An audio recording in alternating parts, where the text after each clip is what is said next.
Le festival Timitar à Agadir au Maroc a fêté ses 10 ans d'existence. Considéré comme l'un des galas musicaux les plus importants du pays, il a attiré 1 million de personnes en 4 jours.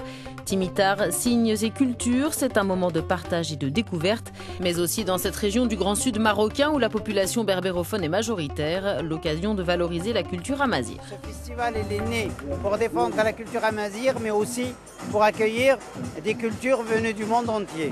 C'est une mission de paix, d'ouverture, tout le monde est bienvenu ici, c'est pour ça que la musique amazigh qui accueille les musiques du monde. C'est un carrefour culturel, tout simplement. Une pléiade d'artistes ont participé à l'événement, comme le célèbre chanteur libanais et grand spécialiste du luth oriental Marcel Khalifa et l'ensemble Al-Mayadine, avec un concert hommage à la mémoire du grand poète palestinien Mahmoud Darwish.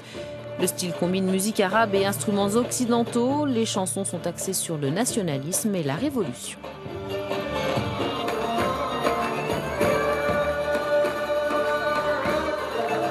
Le public est fan et conquis. La musique de Marcel Khalifa n'a pas de frontières.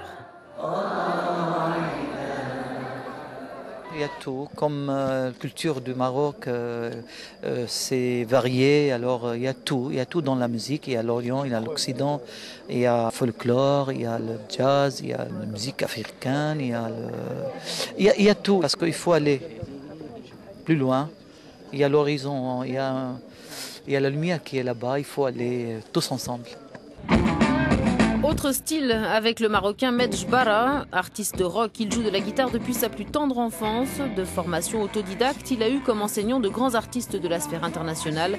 Pionnier de la musique contemporaine marocaine, Medj Bara dit aimer la diversité culturelle et se veut un défenseur de la musique comme langage des sentiments de l'âme et des peuples. Alors, au Maroc, c'est comme le rock international, mais les joue avec des mélodies marocaines, comme vous savez, le gnawi, le raï et le chabi. Et nous, on est là pour représenter la musique contemporaine marocaine, qui parle aussi de la paix dans le monde et de la fraternité dans le monde. Tout le monde aime ça maintenant. C'est une sorte d'expression très forte. Shukran. La shukran ala wajhi.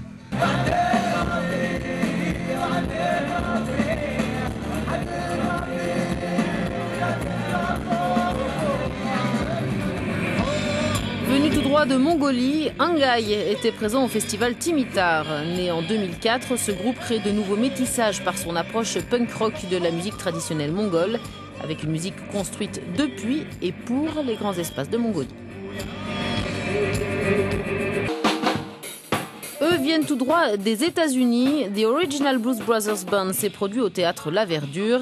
C'est l'un des groupes les plus populaires de la planète Rhythm and Blues. Une sacrée carrière débutée en trombe au début des années 80. Le guitariste Steve Cropper se souvient. Chaque jour, on allait au studio. C'était comme se rendre à l'église le dimanche. C'était juste un bon moment. Vous laissez tout à l'extérieur. Les portes sont closes et vous êtes à l'intérieur. Il fait sombre. Vous ne savez pas quelle heure il est. On jouait de la musique dingue et c'était très amusant. Donc, bonjour à tous mes amis là-bas à Euronews de la part de Steve Cropper, guitariste des Blues Brothers. Si vous aimez, venez nous voir. Et à Timitar, les gars ont évidemment joué quelques-uns de leurs succès passés, mais ont aussi dégainé de nouvelles chansons pour le plus grand plaisir du public.